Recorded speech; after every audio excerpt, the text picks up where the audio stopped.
স্বাগত ডিবিসি সংবাদে আপনাদের সাথে আছি নীলিমা জাহান। জানাবো খবরের বিস্তারিত। দেশ জুড়ে ছিনতাই, ডাকাতি ও খুনাখুনি বাড়ছে। কঠোর অবস্থানের কথা বললেও পুরোপুরি অপরাধ দমাতে পারছে না আইন শৃঙ্খলা বাহিনী।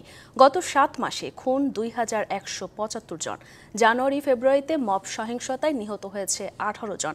এতে উদ্বেগ বাড়ছে জনমনে। অপরাধ বিশ্লেষকরা বলছেন, জবাবদিহিতা নিশ্চিত না হলে পরিস্থিতির উন্নতি সম্ভব নয়। যদিও বরাবরের মতো পুলিশ বলছে, অপরাধীদের কাউকেই ছাড় নয়। ছাত্র জনতার আন্দোলনের মুখে সরকার পতনের পর ভেঙে যায় দেশের আইন শৃঙ্খলা ব্যবস্থা। এরপর পুলিশ মাঠে ফিরলেও প্রশ্ন ওঠে জননিরাপত্তা নিয়ে। বাড়তে থাকে নানা অপরাধ। 2025 সালের শুরুতে আইন শৃঙ্খলা পরিস্থিতি উন্নতি করতে বেশ কিছু উদ্যোগ হাতে নেয় পুলিশ সদর দপ্তর। তাতেও দৃশ্যমান তেমন কিছুই হয়নি, বরং ঘটেই যাচ্ছে একের পর এক অপরাধের ঘটনা। উত্তরা এক যুবককে প্রকাশ্য কুপিয়ে আহত করে সন্ত্রাসীরা। বনশ্রীতে ব্যবসায়ীকে গুলি করে ছিনিয়ে নেওয়া হয় স্বর্ণ। পুলিশের পরিসংখ্যান বলছে, গত 7 মাসে দেশে খুন হয়েছেন 2175 জন। শুধু জানুয়ারি ও ফেব্রুয়ারিতে হত্যার শিকার 594 জন। এই 2 মাসে মবের কারণে প্রাণ গেছে 18 জনের, আর ডাকাতি হয়েছে 324টি।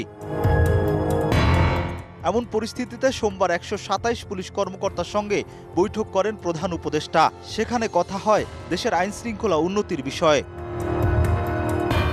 পুলিশ বলছে, জনমনে আস্থা ফেরানো ও লুট হওয়া অস্ত্র উদ্ধারে কাজ করছে তারা। অপরাধ দমনে ছাড় নয় কাউকেই। আমাদের যে সমস্ত অফিসাররা কাজ করছে মাঠ পর্যায়ে, তারা এই অপরাধ নির্মূলে এবং অপরাধীকে শনাক্ত করার ক্ষেত্রে যথেষ্ট অভিজ্ঞ। অপরাধের মাত্রাটাকে কমিয়ে নিয়ে আসা, পাশাপাশি অপরাধীকে দ্রুত আইনের আওতায় নিয়ে আসার জন্য যা যা করণীয় দরকার সেগুলো আমরা করছি। অপরাধ বিশেষজ্ঞরা বলছেন, বাহিনীকে পুরোপুরি সচল করতে নিতে হবে নানামুখী পদক্ষেপ। নিশ্চিত করতে হবে জবাবদিহিতা। পুলিশ যখন আইন প্রয়োগের ক্ষেত্রে নিষ্ক্রিয়তা দেখাবে অথবা তারা আইন প্রয়োগের প্রশ্নে তাদের যে মনোবল থাকা প্রয়োজন, সেই মনোবলের যখন ঘাটতি হবে, তখন অপরাধীরা নানাভাবে সুযোগ করে নিতে চায়।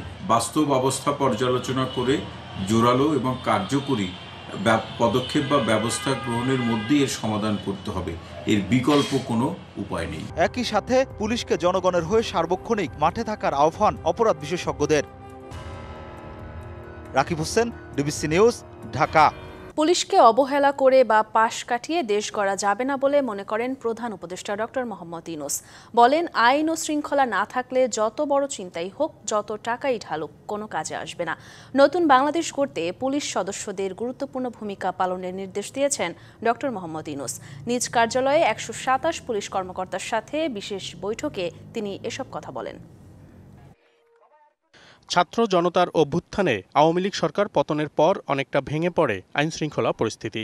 দলীয় লেজুর বৃত্তি করে নানা অনিয়মের কারণে পুলিশের ঊর্ধ্বতন সহ বহু কর্মকর্তা ও সদস্যকে মুখোমুখি হতে হয়েছে বিচারের। ফলে মাঠ পর্যায়ে শৃঙ্খলা ফেরাতে লাগছিল সময়। দায়িত্ব নেওয়ার পর থেকে আইনশৃঙ্খলা পরিস্থিতি স্বাভাবিক করতে কাজ করছে অন্তর্বর্তীকালীন সরকার। তারপরও খুব একটা উন্নয়ন ঘটানো যাচ্ছে না। এই অবস্থায় সোমবার পুলিশের ঊর্ধ্বতন 127 কর্মকর্তাকে নিয়ে বিশেষ বৈঠকে বসেন প্রধান উপদেষ্টা ডক্টর মোহাম্মদ ইউনূস। এই অবস্থার মধ্যে তোমাদেরকে কাজ করতে আমরা ঠেলে দিয়েছি, যে করো। প্রধান উপদেষ্টা তার বক্তব্যে বাংলাদেশকে সামনে এগিয়ে নেয়ার প্রত্যয় ঘোষণা করেন, যাতে পুলিশ সদস্যদের গুরুত্বপূর্ণ ভূমিকা রাখার আহ্বান জানান তিনি। সরকার যাই কিছুই করতে চাক না কেন, যে ভঙ্গিটাই করতে চাক না কেন, শেষ পর্যন্ত পুলিশের হাত দিয়ে করতে হয়। তারা করে দেবে না, তারা এনভায়রনমেন্টটা সৃষ্টি করে। ওই এনভায়রনমেন্ট না থাকলে তাহলে কোনো কাজ আর হয় না। কারণ পুলিশের কথা প্রসঙ্গে বারে বারে আমরা বলছি দুটো শব্দ, আইন ও শৃঙ্খলা। দেশ গড়ার এই যুদ্ধে পুলিশকে গুরুত্ব দেওয়ার কথা উল্লেখ করে প্রধান উপদেষ্টা নাগরিক অধিকার রক্ষায় আইন কার্যকর করার ওপর গুরুত্ব দেন। পুলিশের কথা প্রসঙ্গে বারে বারে আমরা বলছি দুটো শব্দ, আইন ও শৃঙ্খলা। আইন যদি না থাকলো তাহলে সরকারও কি, গণতন্ত্র কি, অধিকার কি, মানুষ নাগরিকদের কি, কিছুই থাকে না। পুলিশকে অবহেলা করে কিংবা পাশ কাটিয়ে গিয়ে দেশ করতে পারবে না। তারাই সম্মুখ সারির মানুষ। তারা ক্ষেত্র প্রস্তুত করলে তখন বাকি জিনিসগুলো হয়। বিশেষ এই সভায় পুলিশ কর্মকর্তারা আইনশৃঙ্খলা পরিস্থিতি সম্পর্কে প্রধান উপদেষ্টাকে জানান। তাদের প্রয়োজনীয় দিক নির্দেশনা দেন ডক্টর মোহাম্মদ ইউনূস। পরিবেশটা সৃষ্টি করা যেখানে দেশ। মনিরুল সোহাগ, ডিবিসি নিউজ, ঢাকা। দেশজুড়ে জনসমর্থন থাকায় ১/১১-র মতো বিএনপিকে নিয়ে মিডিয়া ট্রায়ালের চেষ্টা হচ্ছে বলে মন্তব্য করেছেন বিএনপির ভারপ্রাপ্ত চেয়ারম্যান তারেক রহমান। বলেন, বাংলাদেশের অস্তিত্ব, সার্বভৌমত্ব, গণতন্ত্র এবং বিএনপির বিরুদ্ধে নতুন ষড়যন্ত্র শুরু হয়েছে। রাজনীতি জনগণের জন্য হলে অবশ্যই নির্বাচন হতে হবে বলেও মন্তব্য করেন তারেক রহমান। রাজধানীর গুলশানের একটি হোটেলে বিএনপির অনলাইন অ্যাক্টিভিস্টদের ইফতার মাহফিল। এতে অংশ নেন দলটির সিনিয়র নেতা সহ শতাধিক অনলাইন অ্যাক্টিভিস্ট। বক্তব্যে উঠে আসে গেল ১৬ বছরে দমনপীড়ন উপেক্ষা করে নানা সংগ্রামের গল্প। অনুষ্ঠানে বিএনপি মহাসচিব বলেন, ৫ই আগস্টে বিজয় অর্জন হলেও শেষ হয়নি লড়াই। আমাদের যুদ্ধ শেষ হয়নি। ৫ই আগস্টে আমরা একটা বিজয় অর্জন করেছি, এখন নতুন করে আবার আমাদের যুদ্ধ শুরু হয়েছে। এই যুদ্ধ হচ্ছে আমাদের অস্তিত্বের, এই যুদ্ধ হচ্ছে আমাদের রাজনীতি, এই যুদ্ধ হচ্ছে আমাদের জনগণকে তার অভিষ্ট লক্ষ্যে পৌঁছে দেওয়া। লন্ডন থেকে ভার্চুয়ালি যুক্ত হয়ে তারেক রহমান অভিযোগ করেন, চারিদিকে শুরু হয়েছে ষড়যন্ত্র। সমালোচনা করেন দলকে নিয়ে মিডিয়া ট্রায়ালেরও। একটি মহল বা যারা ষড়যন্ত্র করছে বাংলাদেশ জাতীয়তাবাদী দল, বাংলাদেশি জাতীয়তাবাদী শক্তির বিরুদ্ধে, একই সাথে দেশের স্বাধীনতা সার্বভৌমত্বের বিরুদ্ধে, তারা তাদের অবস্থান থেকে তাদের সাথে যে সকল মিডিয়া হাউসের সম্পর্ক আছে তাদের মাধ্যমে ঠিক 1/11-এর সময় যেভাবে বিএনপিকে মিডিয়া ট্রায়ালের সম্মুখীন করা হয়েছিল, ঠিক একইভাবে এরকম একটি প্রেক্ষাপট ধীরে ধীরে তৈরি করার চেষ্টা তারা করছে। ভোটে নির্বাচিত জবাবদিহিমূলক সরকার ছাড়া দেশের অগ্রগতি সম্ভব নয় বলেও মনে করেন তারেক রহমান। স্বৈরাচারের আমল থেকে শুরু করে এই মুহূর্ত পর্যন্ত বাংলাদেশের জনগণের কাছে জবাবদিহিতার কোনো সরকার নেই।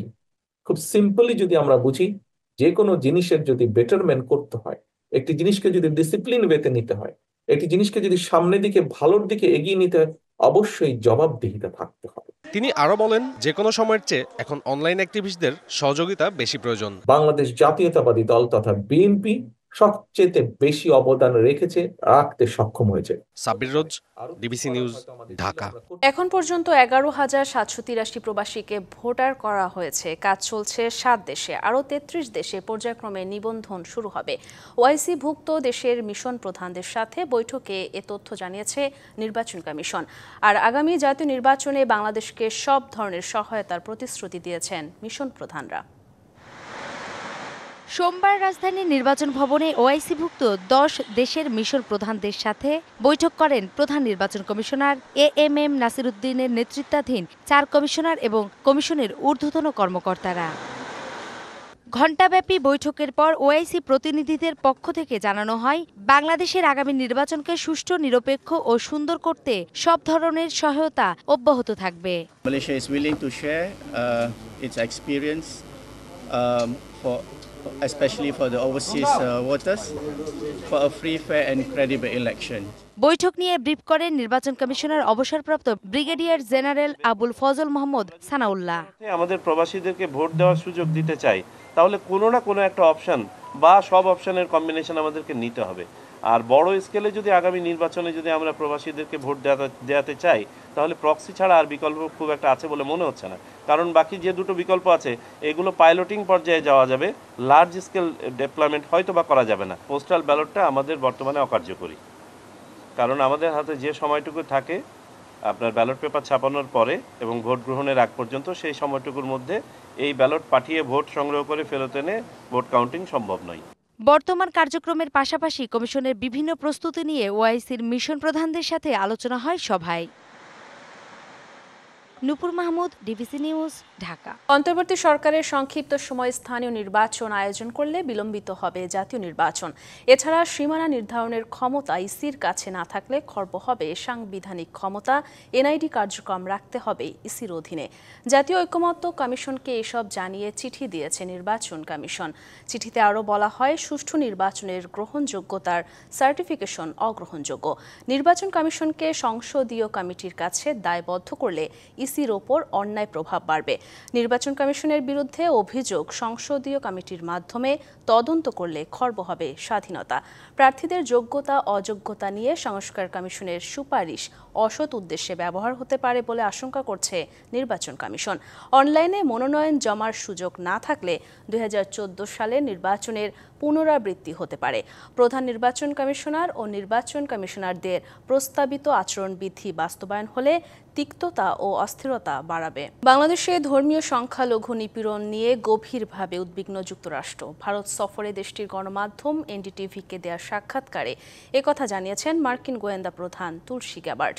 বাংলাদেশে ইসলামী চরমপন্থা ও সন্ত্রাসবাদের উত্থান নিয়ে উদ্বেগ প্রকাশ করে তিনি জানান, মার্কিন প্রশাসনের সাথে অন্তর্বর্তী সরকারের আলোচনা শুরু হয়েছে। ইন্দো প্যাসিফিক অঞ্চলে সফরের অংশ হিসেবে রবিবার ভারতে আসেন মার্কিন গোয়েন্দা প্রধান তুলসী গ্যাবার্ড। সফরের দ্বিতীয় দিন সোমবার ভারতের গণমাধ্যম এনডিটিভিকে একান্ত সাক্ষাৎকার দেন। এতে সমসাময়িক বিভিন্ন বিষয়ের পাশাপাশি উঠে এসেছে বাংলাদেশ প্রসঙ্গও।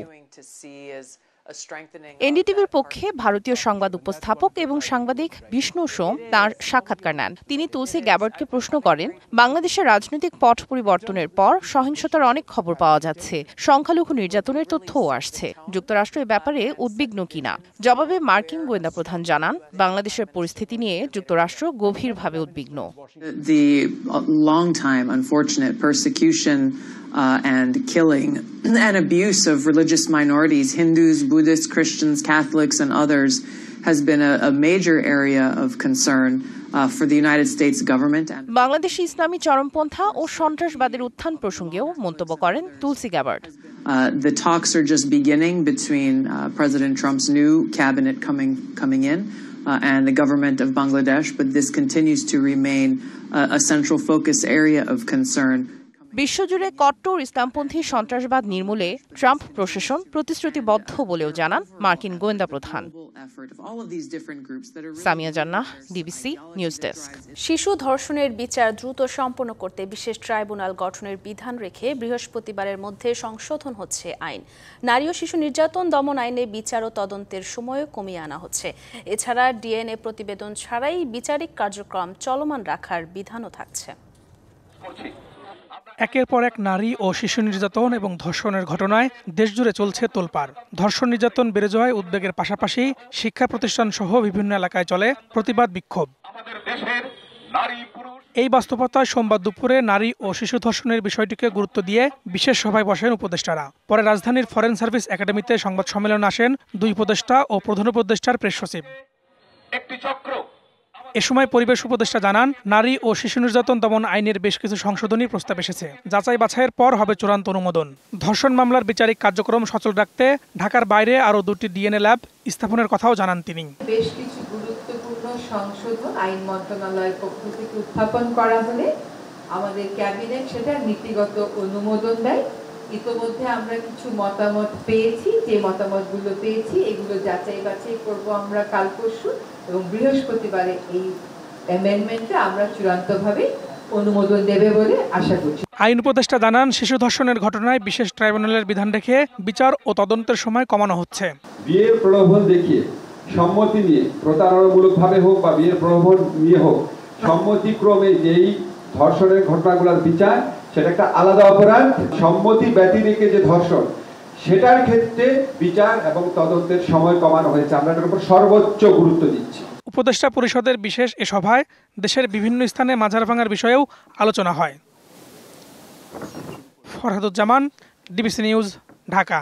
ধর্ষণ নিপীড়নের সঙ্গে জড়িতদের বিচার 90 দিনের মধ্যে করার দাবি জানিয়েছেন জামায়াতের আমির ডাক্তার শফিকুর রহমান।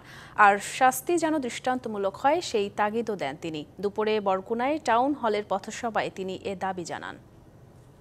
যেভাবে ওই মামলার ক্ষেত্রে 90 দিনের আশ্বাস দেওয়া হয়েছে, এই মামলাটাও যেন 90 দিনের ভিতরেই নিষ্পত্তি হয়, আর যেন পারপিট্রেটর যারা, অপরাধী যারা, তাদের শাস্তি যেন নিশ্চিত হয়। প্রথমবার 1.5 ঘন্টা বিনা টিকিটে মেট্রো রেল ভ্রমণ করলেন যাত্রীরা। মেট্রো রেলের 4 কর্মীকে এমআরটি পুলিশের লাঞ্ছনার প্রতিবাদে সকাল থেকে ছিল কর্মবিরতির ঘোষণা। তাতেই বন্ধ থাকে টিকিট কাউন্টার। তবে সকাল থেকে ট্রেন চলে, যাত্রীরা গন্তব্যে যাতায়াত করেন বিনা টিকিটে। লাঞ্ছনার ঘটনায় এমআরটি পুলিশের 2 সদস্যকে বরখাস্ত করা হয়েছে। গঠন করা হয়েছে 3 সদস্যের তদন্ত কমিটি। সোমবার সকাল থেকে একের পর এক নাটক চলতে থাকে মেট্রো রেলে, আর তা থামে 1.5 ঘন্টা পর।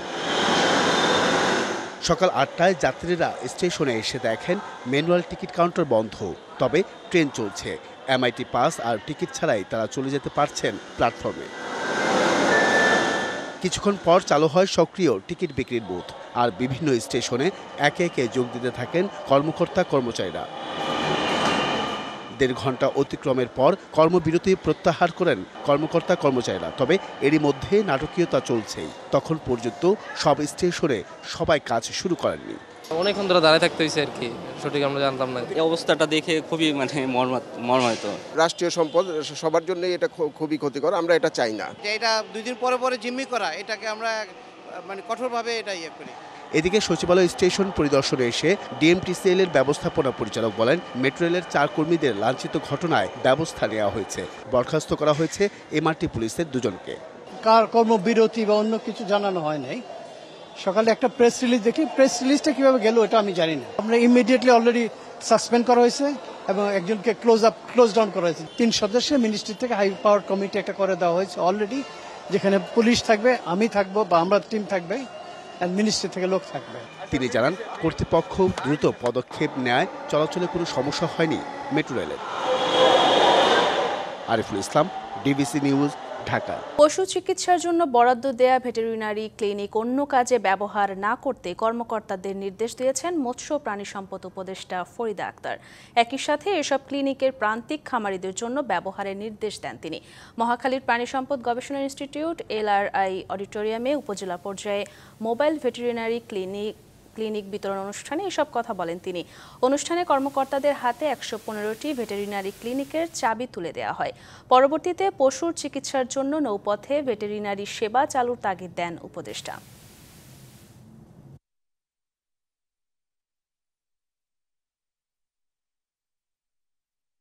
গাড়ি না, এটাতে 4 চাকা আছে, এটাতে পেট্রোল লাগবে, ড্রাইভার থাকবে, সেই হিসেবে গাড়ি, কিন্তু এই গাড়ি চলবে না যদি এর মধ্যে ডাক্তার না। পরিবেশ অধিদপ্তরের সামনে অবস্থান নিয়ে দুর্নীতিবাজ কর্মকর্তাদের অপসারণের দাবি জানিয়েছে বাংলাদেশ আরসি মালিক শ্রমিক কল্যাণ অ্যাসোসিয়েশন।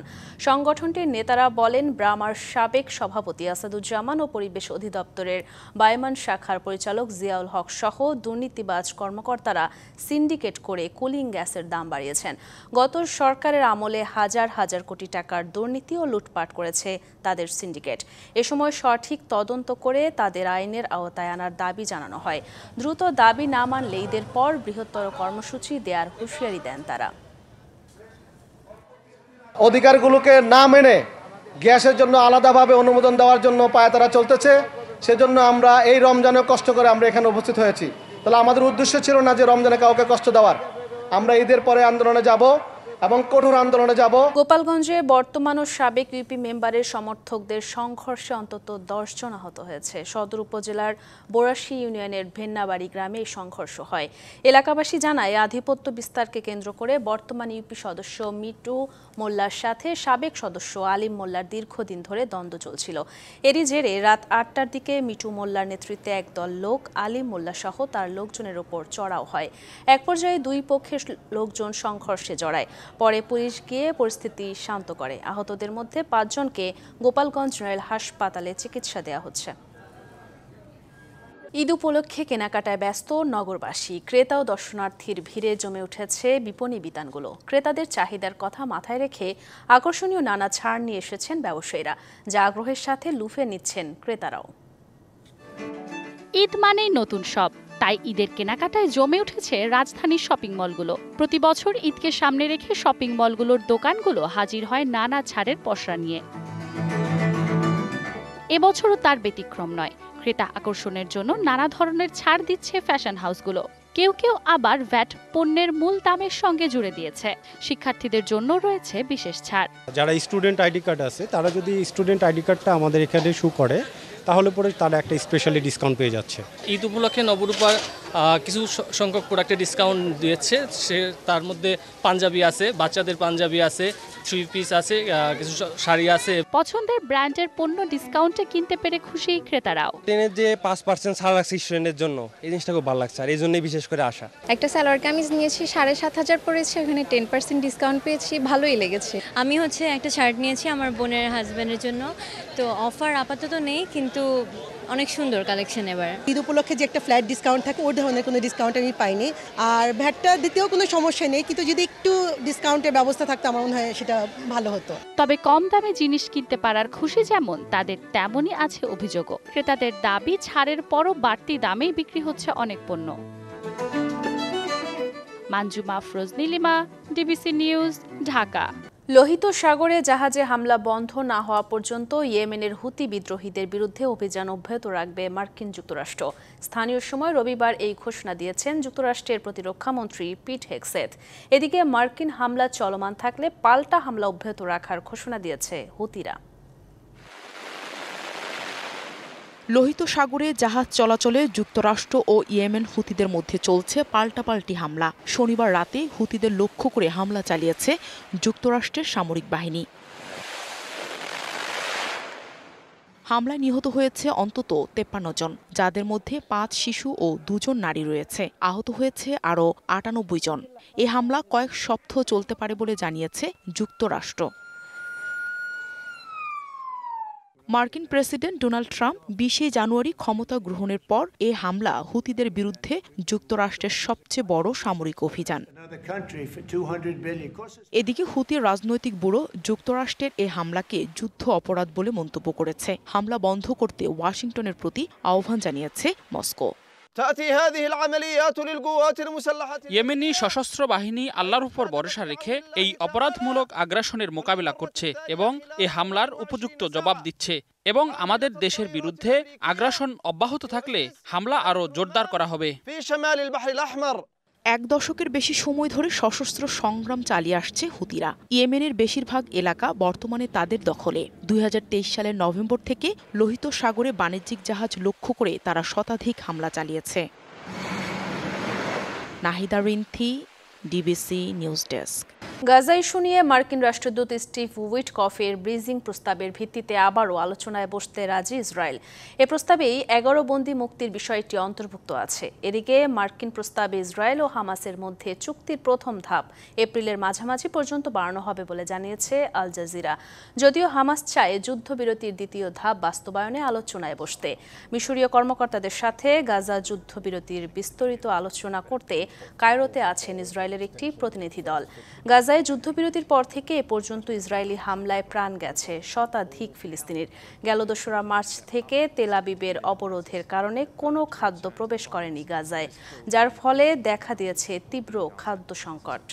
ডিবিসি সংবাদে ছিল এখনকার মতো। ডিবিসি নিউজের সংবাদগুলো পড়তে ভিজিট করুন dbcnews.tv আর ভিজিট করুন ডিবিসি নিউজের ফেসবুক পেজ এবং ইউটিউব চ্যানেল। ডিবিসির সঙ্গেই থাকুন।